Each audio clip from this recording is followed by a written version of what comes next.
కోనసీమ జిల్లాకు police recruitment లో ప్రముఖంగా ప్రాధాన్యత ఇస్తామని ఏలూరు రేంజ్ జీవీజీ అశోక్ కుమార్ తెలిపారు.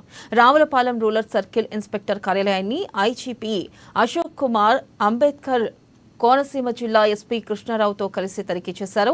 ఇక అంబేద్కర్ కోనసీమ జిల్లాలోని అమలాపురం, రావులపాలెంలో ట్రాఫిక్ ఇబ్బందులు దృష్టిలో పెట్టుకుని మరిన్ని చర్యలు తీసుకుంటామన్నారు. అన్ని రకాల నేరాలు, ట్రాఫిక్ సమస్యలు నిర్మూలించేందుకు ఉమ్మడి గోదావరి జిల్లాలపై ప్రత్యేక నిఘా ఉంటుందని చెప్పారు.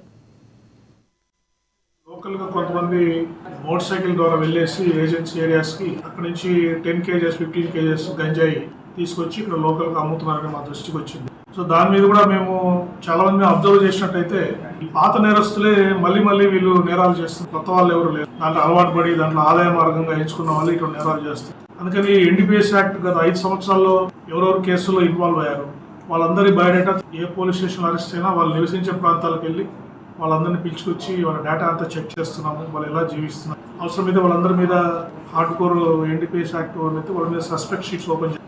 అవసరమైతే రిపీటెడ్గా ఇన్వాల్వ్ అయితే పీడీ యాక్ట్ కూడా పెట్టడం జరుగుతుంది.